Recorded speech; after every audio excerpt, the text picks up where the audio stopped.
Hello students, now we are going to discuss about our next topic, that's the process of gametogenesis. Gametogenesis है क्या? Entirely अगर sexual reproduction की हम बात करें तो सेक्सुअल रिप्रोडक्शन के प्रोसेस के लिए मेल और फीमेल गैमेट्स का होना जरूरी है। तो in case of the male there should be the process of formation of sperm takes place, sperm बनते हैं।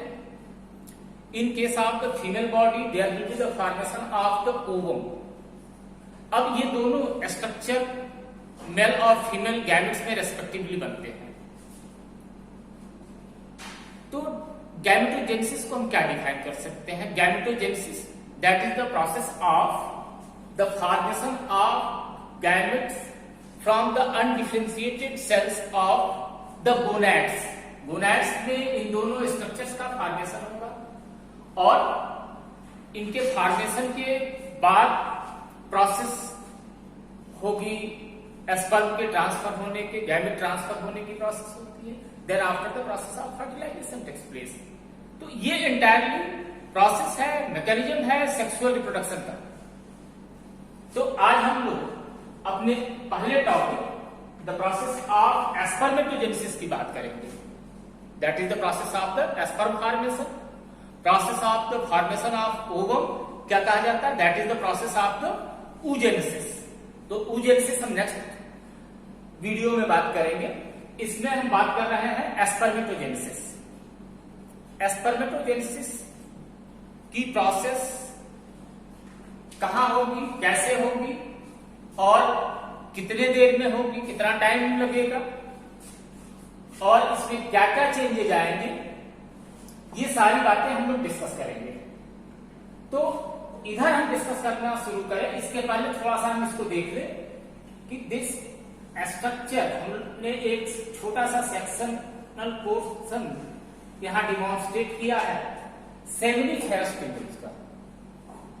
सेमिनिफेरस ट्यूबुल्स में एस्पर्म फॉर्मेशन होता है। तो सेमिनिफेरस ट्यूबुल्स के दो टाइप के सेल्स प्रेजेंट होते हैं। एक तो ये जर्मिनल एपिथेलियल सेल्स है, इधर इनके बारे में फिर बात की जाएगी। यहां देखते हैं कि ये जर्मिनल एपिथेलियल सेल्स यहां दिखाए जा रहे हैं। तो जर्मिनल एपिथेलियल सेल्स वो हैं जिनमें लगातार continuously process of cell division होता रहता है। They are the stem cells जिसमें कि डिवीजन की कैपेसिटी बनी है। ओके, तो इनके साथ एक दूसरी कैटेगरी के सेल्स हैं, दो आर द सर्टोली सेल्स। ये नर्सिंग सेल्स हैं, इनकी बात भी हम करेंगे। इनका जो कंट्रीब्यूशन है बहुत बड़ा, ये बड़े हैं साइज में। हम देख पा रहे हैं कि यहाँ लगभग इनसे 3 गुने 4 गुने बड़े साइज में दिखाया गया है इनको। तो ये दो तरह के सेल्स हैं हमारे सेमिनिफेरस ट्यूबुल्स में, germinal epithelial cells and another one Sertoli cells. तो प्रोसेस ऑफ गैमेटोजेनेसिस, गैमेटोजेनेसिस में कौन सा? Spermatogenesis, sperm formation that takes place by the regular division of the germinal epithelial cells. इन जर्मिनल एपिथेलियल सेल्स में continuously division होता रहता है। ये प्रोसेस शुरू होती है मेल में after the process stage of the puberty. जब प्यूबर्टी की स्टेज आती है तो इसके बाद ये प्रोसेस ऑफ एस्पर्मेटोजेनेसिस शुरू होता है। तो इस एस्पर्मेटोजेनेसिस के प्रोसेस के लिए ये germinal epithelial sales continuously divide होते रहते हैं और डिवाइड होने के बाद आगे बढ़ेंगे।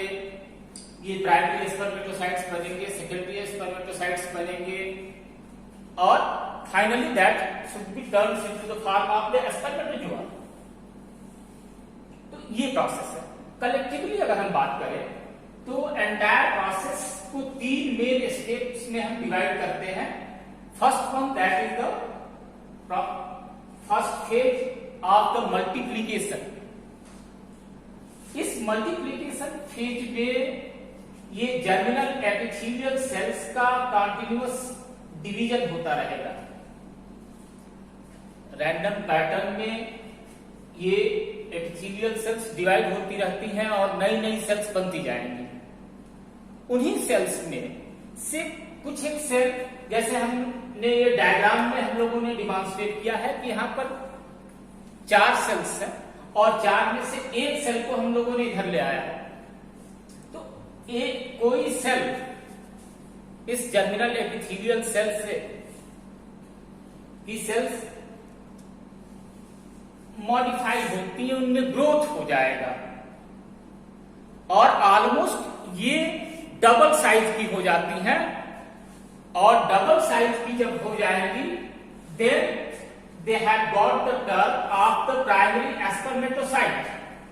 ये प्राइमरी स्पर्मेटोसाइट हो गई, इसमें ग्रोथ हो गया और ये सेकंड फेज हो जाता है प्रोसेस ऑफ स्पर्मेटोजेनेसिस का, that is the growth phase. इस ग्रोथ फेज में इस स्पर्मेटोगोनियम सेल्स जो हैं, ये स्पर्मेटोगोनियम इंडिविजुअल हम कहें तो एक सिंगल सेल कौन सी है, तो स्पर्मेटोगोनियम है, कलेक्टिवली प्लूरल में स्पर्मेटोगोनिया है। तो इस स्पर्मेटोगोनिया सेल में से कोई एक सेल, जैसे यहां इस डायग्राम में इसको दिखाएगा, ये भी हो सकती है, ये भी हो सकती है, ये भी हो जाए, कोई सेल्स मॉडिफाई होंगी और मॉडिफाई होंगी तो उनका साइज पहले के साइज से लगभग 2 गुना हो जाता है। उनमें प्रोटीन सिंथेसिस की प्रोसेस होगी और साइज उनका इंक्रीज हो जाएगा। इंक्रीज हो जाने का मतलब क्या होगा कि that is ready to transform. अब उनमें कुछ बदलाव होने वाला है। यहां तक हम देखते आ रहे हैं कि नंबर ऑफ क्रोमोसोम्स ये इंडिकेट किए गए हैं। नंबर ऑफ क्रोमोसोम्स 46 ही है, 46। इट मीन्स यहां से यहां तक जो मल्टीप्लिकेशन फेज में, और सिर्फ मल्टीप्लिकेशन फेज में नहीं, यहां से ग्रोथ फेज तक, यहां से यहां तक की जो प्रोसेस है till the time of formation of primary spermatocyte. Primary spermatocytes बनने तक क्या हो रहा है, तो प्रोसेस ऑफ माइटोसिस हो रहा है। ये हमको ध्यान देना है, प्रोसेस ऑफ माइटोसिस हो रहा है। नंबर ऑफ क्रोमोसोम्स 46 ही है यहां तक। अब ये 46 नंबर क्रोमोसोम जो है डिप्लॉयड कंडीशन है। यहां से यहां तक की कंडीशन क्या है, तो डिप्लॉयड की कंडीशन है। क्रोमोसोम्स का नंबर पेयर में ही है। जैसा कि हम जानते हैं कि ह्यूमन बीइंग के केस में नंबर ऑफ क्रोमोसोम्स 23 पेयर्स होते हैं। तो ये 23 पेयर का क्रोमोसोम्स यहां तक मेंटेन है, स्पर्मेटोगोनियम से लेकर प्राइमरी स्पर्मेटोसाइट के बनने तक। अब ये जो प्राइमरी स्पर्मेटोसाइट बनता है किससे बना, स्पर्मेटोगोनियम सेल से बना। स्पर्मेटोगोनियम सेल जब डेवलप होकर प्राइमरी स्पर्मेटोसाइट बना, that is known as the process of spermatocytogenesis. Collectively अगर हम प्रोसेस ऑफ स्पर्मेटोजेनेसिस को डिवाइड करें तो 2 स्टेज है। फर्स्ट कौन सा है, that is the process of spermatocytogenesis, जहां पर कि स्पर्मेटोगोनियम सेल ट्रांसफॉर्म होकर किसमें, प्राइमरी स्पर्मेटोसाइट्स में। ओके। दूसरा फेज होता है स्पर्मियोजेनेसिस, जहां पर कि मेटामॉर्फोसिस होगा। इसकी बात हम बाद में करें, पहले हम यहां आते हैं स्पर्मेटोसाइटोजेनेसिस।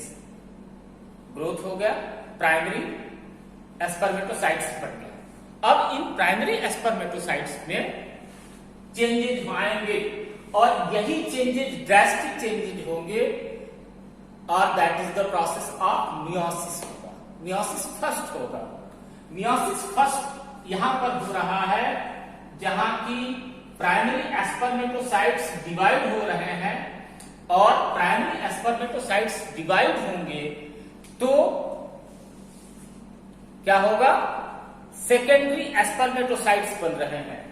और सेकेंडरी स्पर्मेटोसाइट्स जहां बने, ये चेंज जो हुआ, इस कंडीशन में जो सेल डिवीजन होगा वो सेल डिवीजन होगा मियोसिस फर्स्ट। मियोसिस फर्स्ट में ये प्राइमरी स्पर्मेटोसाइट्स डिवाइड होकर दो सेकेंडरी स्पर्मेटोसाइट्स बना रहे हैं, और ये दोनों सेकेंडरी स्पर्मेटोसाइट्स क्या हो गए, तो हैप्लॉइड इन नंबर। यहां 46 नंबर ऑफ क्रोमोसोम है, और ये 46 नंबर ऑफ क्रोमोसोम्स यहां आने के बाद इन दोनों सेल्स में क्या हो गए, तो 23 हो गए। तो यहां पर पहला रिडक्शन हो रहा है, there is the first reductional division. It means क्या हुआ, मियोसिस फर्स्ट की प्रोसेस हुई। ओके, फिर से देखें, प्राइमरी स्पर्मेटोसाइट्स डिप्लॉयड है, इनमें डिवीजन होगा, और डिवीजन जब होगा तो सेकेंडरी स्पर्मेटोसाइट्स बनेंगे, और सेकेंडरी स्पर्मेटोसाइट्स में नंबर ऑफ क्रोमोसोम्स आधे रह गए। ठीक, that is the process of meiosis first. यहां पर मियोसिस फर्स्ट की प्रोसेस पूरी हुई। मियोसिस फर्स्ट होने के बाद नंबर ऑफ क्रोमोसोम्स हैप्लॉइड हो गए सेकेंडरी स्पर्मेटोसाइट्स पर। अब इन सेकेंडरी स्पर्मेटोसाइट्स में फर्दर डिवीजन होगा। फर्दर डिवीजन होने के बाद और नई सेल्स बनी। जैसा कि हम जानते हैं, एंटायरली अगर प्रोसेस की बात करें तो यहां से लेकर यहां तक मियोसिस फर्स्ट पूरा होगा, सॉरी मियोसिस पूरा होगा, मियोसिस फर्स्ट यहां हुआ, अब मियोसिस सेकंड यहां कंप्लीट होगा। अब मियोसिस सेकंड जब कंप्लीट हुआ तो प्राइमरी स्पर्मेटोसाइट्स बदल गए किसमें, स्पर्मेटिड्स में। स्पर्मेटिड्स बने। अब स्पर्मेटिड्स और the small Oval structure undifferentiated अभी भी है, कोई इनमें स्पेशल बदलाव नहीं हुआ। ये अब बदलाव जो होगा, जो इनमें मेटामॉर्फोसिस की प्रोसेस होगी या डिफरेंशिएशन जो डेवलप होगा, वो प्रोसेस होगा इनके स्पर्मियोजेनेसिस के प्रोसेस में। स्पर्मियोजेनेसिस में हम देख पा रहे हैं कि यहां स्फेरिकल शेप में दिखाई पड़ रहे हैं स्ट्रक्चर्स, यहां टैडपोल लार्वा के फॉर्म में ये स्ट्रक्चर्स बने। तो ये जो ट्रांसफॉर्मेशन होगा, ये ट्रांसफॉर्मेशन ही कहा जाता है, that is the process of spermiogenesis. Spermiogenesis और स्पर्मेटोसाइटोजेनेसिस, ये दो फेजेज हैं ओवरऑल किसके, तो process of spermatogenesis. In this process of spermiogenesis, these undifferentiated spermatids, जो स्पर्मेटाइड्स डिफरेंशिएटेड नहीं है, इनका कोई डेफिनेट स्ट्रक्चर नहीं है, कोई स्पेशलाइज्ड पार्ट नहीं है, वो मॉडिफाई होगा, वो चेंज होगा, और वो टैडपोल लार्वा के फॉर्म में बदल जाएंगे, यानी कि स्पर्म के फॉर्म में बदल जाएंगे, स्पर्मेटोजुआ हो गए। यहां क्या है, स्पर्मेटिड्स है, स्पर्मेटिड्स, और फाइनली जब उनमें बदलाव हुआ तो वो क्या बने, स्पर्मेटोजुआ बन गए या स्पर्म सेल्स बन गए।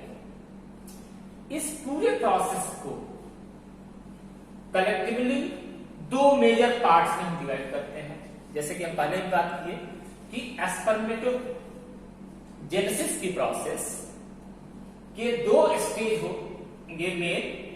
पहला कौन सा होगा, दैट इज द स्पर्मेटोसाइटोजेनेसिस, और दूसरा क्या है, spermiogenesis. Spermatocytogenesis is the process of formation of primary spermatocytes, इसमें क्या हुआ कि प्राइमरी एस्पर्मेटोसाइट्स बने। किससे बने? तो ये बने एस्पर्मेटोगोनियम सेल से बने। ओके, फिर से इसको डिफाइन करें। क्या है?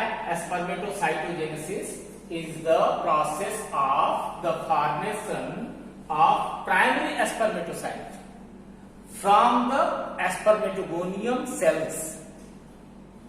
ओके, लेकिन एस्पर्मियोजेनेसिस क्या है? Spermiogenesis is the process of formation of spermatozoa from the spermatids. ये दो स्टेप्स हैं। मुझे लग रहा है कि बात क्लियर होनी चाहिए आपको। कॉन्टिन्यूअसली ऑब्जर्व करेंगे। दो चीजें इसमें इंपॉर्टेंट है। एक तो सारा डायग्राम आप केयरफुली ऑब्जर्व करें और लेक्चर को केयरफुली सुने। जब सुनेंगे केयरफुली आपको कॉन्सेप्ट क्लियर होगा। कॉन्सेप्ट क्लियर होना सबसे जरूरी है। अगर कॉन्सेप्ट क्लियर नहीं हुआ तो फिर प्रॉब्लम होगी। इधर इन तीनों फेजेस को देख ले। कहते हैं कि प्रोसेस ऑफ एस्पर्मेटोजेनेसिस के 3 फेजेस हैं। 3 फेजेज में मल्टीप्लिकेशन का फेज सिर्फ और सिर्फ लिमिटेड कहां तक है कि एस्पर्मेटोगोनियम सेल्स के डिवीजन से। एस्पर्मेटोगोनिया डिवाइड होते जा रहे हैं, रैंडम डिवीजन है उनका। लेकिन जब ही उस एस्पर्मेटोगोनियम सेल से कोई स्पेशलाइज्ड सेल होगा, स्पेशलाइज्ड कौन होगा? तो वो होगा प्राइमरी एस्पर्मेटोसाइट। तो प्राइमरी एस्पर्मेटोसाइट में जब ही सेल बदला तो वो हो गया ग्रोथ फेज। और ग्रोथ फेज के बाद जो डिविजनल फेज है, जो कि मियोसिस है, और फाइनली एस्पर्म के फॉर्मेशन की फेज है, वो कलेक्टिवली पूरा मैचुरेशन फेज कहा जाता है। ये प्रोसेस एस्पर्मेटोजेनेसिस कहां हुआ? तो सेमिनिफेरस ट्यूबुल्स में। सेमिनिफेरस ट्यूबुल्स में होने के साथ सर्टोली सेल्स नर्सिंग सेल्स हैं। नर्सिंग सेल्स हैं। इसके साथ साथ ये कुछ हार्मोन्स भी सिक्रीट करती हैं, जिसमें का नाम आप लोगों ने जानते होंगे। पिछले वीडियो में हम लोगों ने बात की थी एबीपी, एंड्रोजन बाइंडिंग प्रोटीन, और इन्हिबिन। इन दोनों के सिक्रीशन से इस प्रोसेस ऑफ एस्पर्मेटोजेनेसिस के साथ साथ एस्पर्मियोजेनेसिस में सपोर्ट मिलता है। एस्पर्मियोजेनेसिस जब मेटामॉर्फोसिस होगा तो ये प्रोसेस सर्टोली सेल्स के सपोर्ट से परफॉर्म होगा। नर्सिंग सेल तो ये है ही। इसके साथ साथ दूसरी कौन सी सेल है जो हार्मोन सिक्रीट करती है? इंटरस्टिशियल सेल्स और लीडिंग सेल्स। लीडिंग सेल्स जो कि एंड्रोजन सिक्रीट कर रही हैं, टेस्टोस्टेरॉन का प्रोडक्शन कर रही हैं, वो कलेक्टिवली हेल्प करेंगी पूरे एंटायर प्रोसीजर में। सिर्फ वो मैस्कुलिन कैरेक्टरिस्टिक्स के लिए ही रिस्पॉन्सिबल नहीं है, मेल कैरेक्टर्स के डेवलप होने में ही रिस्पॉन्सिबल नहीं है, उसके साथ साथ इन द प्रोसेस ऑफ एस्पर्मेटोजेनेसिस में भी वो हेल्प करती है। ओके, अब एस्पर्मेटोजेनेसिस की प्रोसेस हो गई, एस्पर्मेटोजोआ का फॉर्मेशन हुआ। अब ये एस्पर्मेटोजोआ डिस्चार्ज होगा कहां से? इस सेमिनिफेरस ट्यूबुल से बाहर निकलेगा। ये बाहर निकलने की जो प्रोसेस है that is known as the process of spermiation. Okay, क्या है? That is the process of spermiation. अब ये एस्पर्म डिस्चार्ज हो गए कहां से? तो सेमिनिफेरस ट्यूबुल से डिस्चार्ज हुए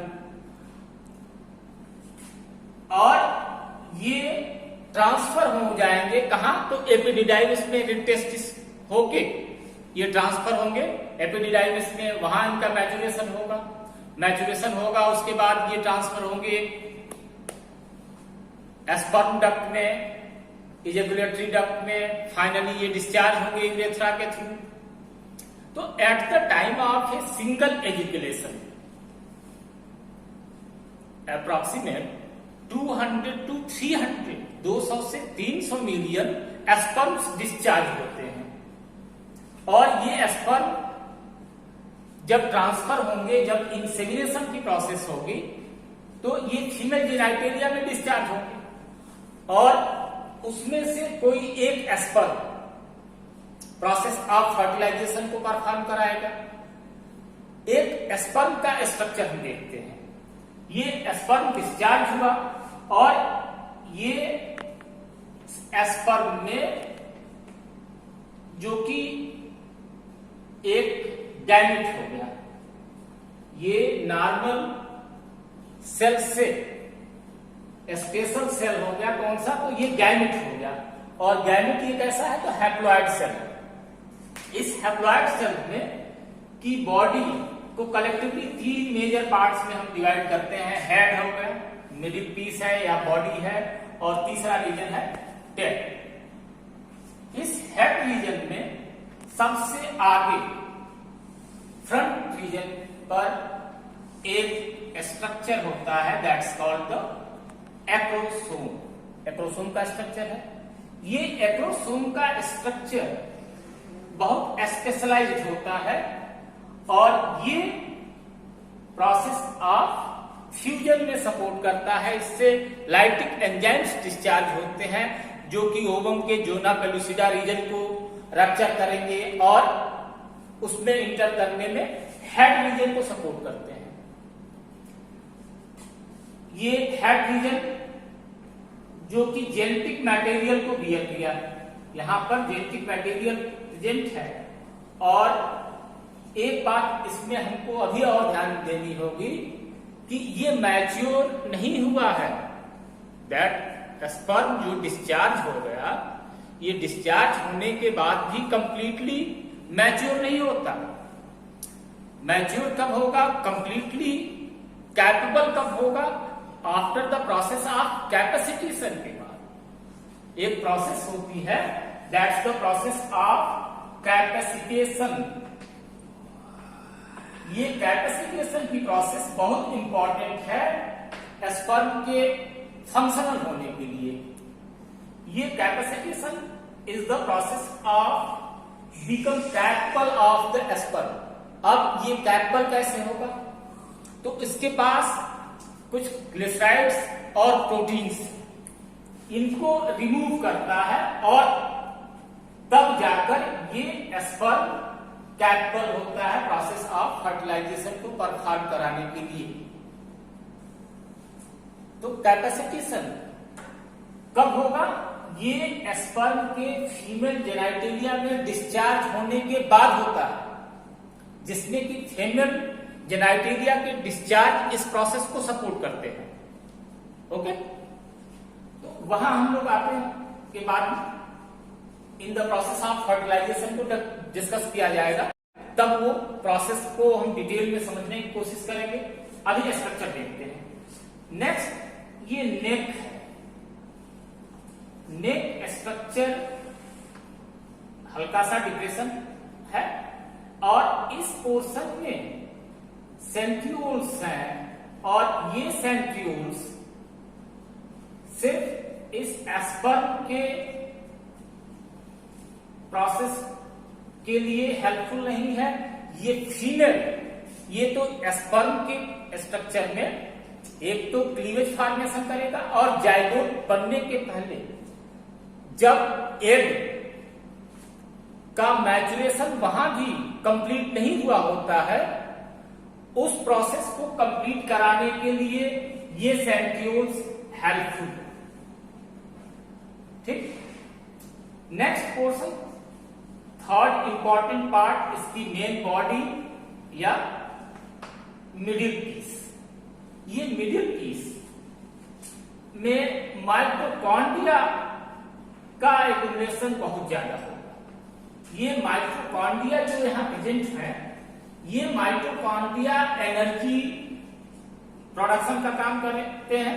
जैसा कि आप भी जानते हैं, सब लोग जानते हैं हम लोग कि process of respiration, energy production का काम माइटोकॉन्ड्रिया का होता है। तो ये मिडिल पीस में माइटोकॉन्ड्रिया कलेक्ट होते हैं और ये रैपिड एनर्जी प्रोडक्शन करते हैं, जिससे कि ये टेल रीजन, टेल मूव कर सके तेजी के साथ। लास्ट पोर्शन इस स्पर्म का एक टेल है, पूंछ है इसकी, tail that is the structure similar to the flagella, flagella की तरह है, जो कि रैपिड मूवमेंट करता है फीमेल जेनाइटेलिया में जाने के बाद, और ये फाइनली पहुंचेगा at the site of the ovum, जहां की ये प्रोसेस ऑफ फर्टिलाइजेशन कंप्लीट कर सके। इंटायरली स्पर्म के फॉर्मेशन में लगभग 70 to 75 डेज लगते हैं। इस प्रोसेस ऑफ स्पर्मेटोगोनियल सेल्स के स्पेशलाइज होने के बाद और स्पर्म के प्रोडक्शन होने तक का टाइम ड्यूरेशन लगभग 75 डेज, 70 to 75 डेज का है। इतने दिनों में ये structure of sperm seminiferous tubule, यहां पर जर्मिनल एपिथेलियल्स डिवाइड हुए, सर्टेलिटी सेल्स के पास आए, इनका नरिशमेंट हुआ, इसके बाद रिब टेस्टिस से ट्रांसफर हो जाएंगे, वास्प एपिडिडाइमिस तक पहुंचे, एपिडिडाइमिस के बाद वहां भी रखते हैं बहुत दिनों तक, लगभग 20 to 25 डेज, फिर वो ट्रांसफर होंगे स्पर्म डक्ट में, इजैकुलेटरी डक्ट में। तो ये पूरा entire time approximate 70 to 75 days का है, और स्पर्म फॉर्मेशन की प्रोसेस कंप्लीट होती है। मुझे लग रहा है कि आपको क्लियर हो जाना चाहिए concept process of the spermatogenesis की। Okay, thank you very much.